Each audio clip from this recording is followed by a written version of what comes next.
Pantes pugu gawe oge teboga.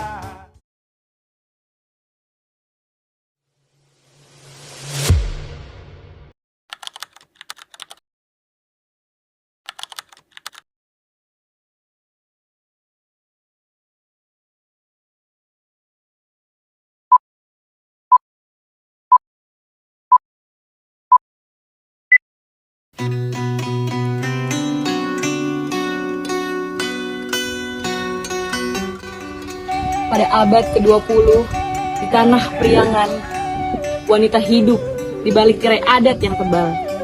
Belajar dianggap bukan urusan wanita. Namun, di tengah kesunyian itu, lahirlah seorang gadis bernama Dewi Sartika yang kelak akan menyalakan obor bagi kaumnya. Mari kita dengarkan kisahnya.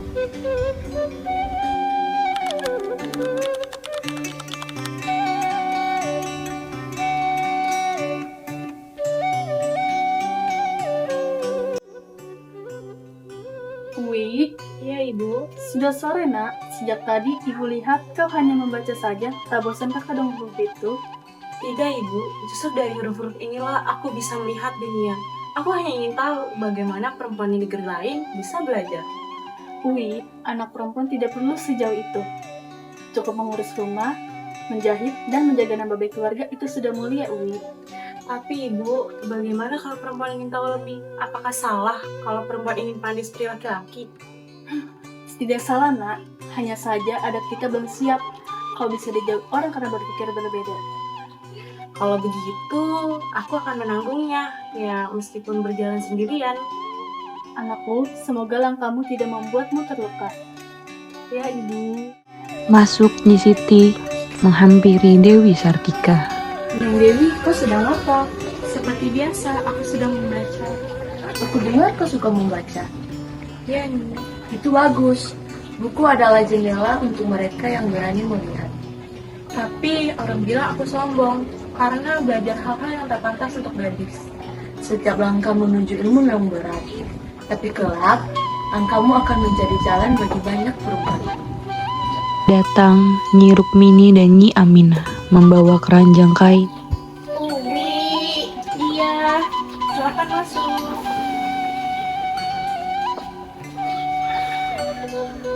Umi, kami datang membawakan kain untuk dijahit bersama, tetapi kau masih sibuk dengan bukumu itu.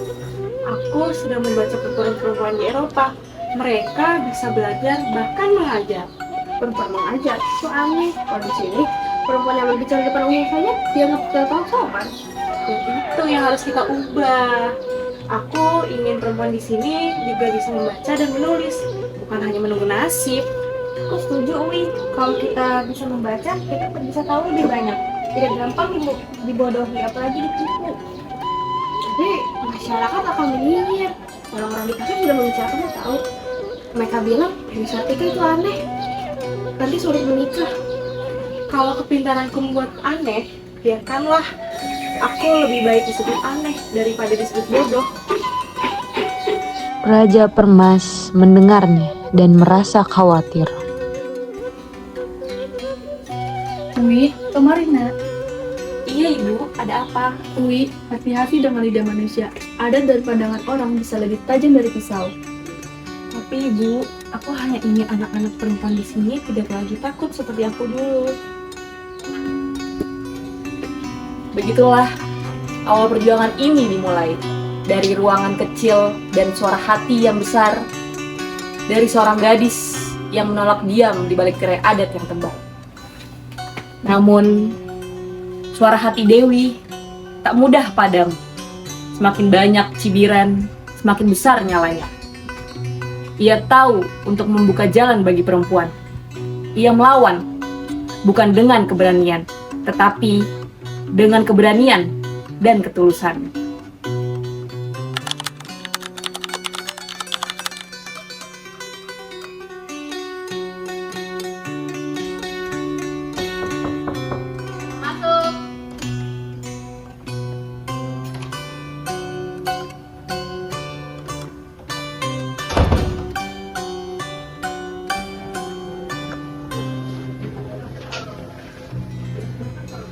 sini, Raden. Dewi Sartika, saya mendengar katanya kamu mengumpulkan perempuan-perempuan muda untuk menulis. Apakah benar? Benar, Nini. Saya hanya ingin membuat jalan kecil.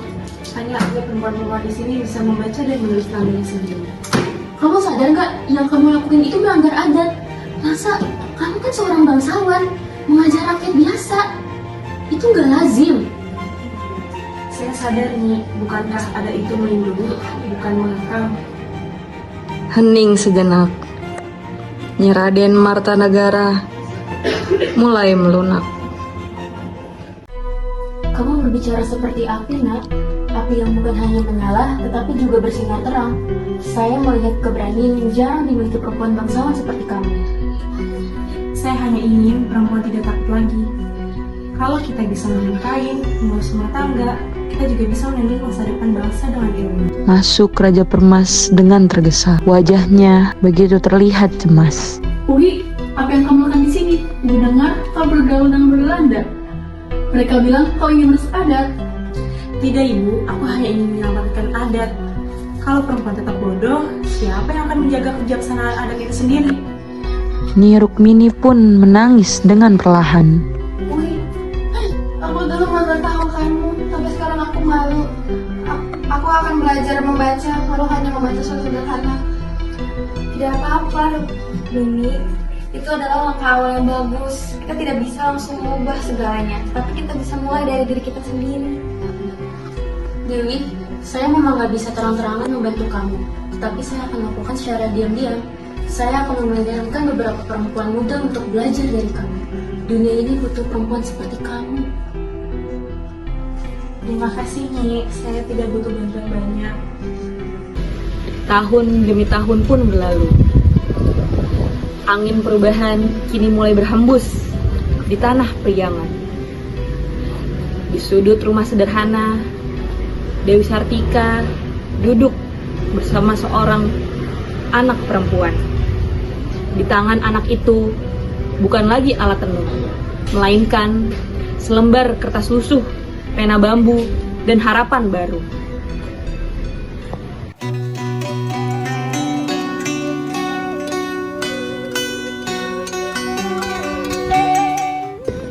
Bu Dewi, apakah saya boleh belajar terus walau orang-orang mengejek? Tentu saja boleh, Nak. Selama kau punya hati yang ingin tahu, dunia akan selalu terbuka untukmu. Ini tulisan pertama saya, tapi saya tidak tahu apakah betul. Coba baca dulu, Nak. Ibuku bangga. Ibumu pasti sangat amat bangga. Ilmu kecil itu seperti bara. Suatu hari akan menjadi api besar yang menerangi dunia perempuan.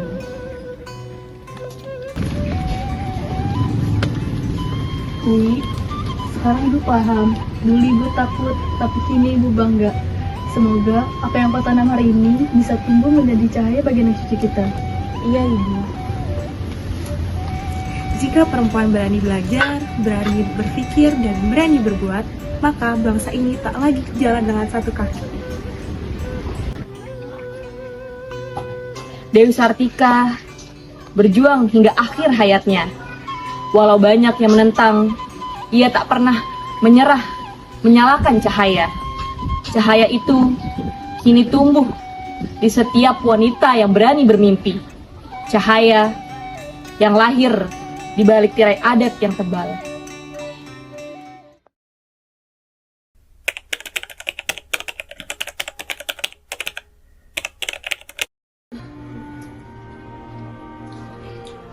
Puisi Dewi Sartika. Dewi, kau bagai pelita di malam hari, di kau bersinar terang dalam kegelapan. Meski angin kencang bertiup berhembus, namun kau tetap menyala membagi terang. Kau sinarkan cahaya pikirmu untuk membimbing kaum perempuan ke arah kemajuan. Kau didik anak-anak Indonesia dengan rela agar menjadi insan yang berguna. Dewi Sartika, wanita utama, telah kau rentang garis pengabdian. Juangmu memerangi kebodohan bangsa menuju titik kesejahteraan di esok lusa. Kami perempuan Indonesia belajar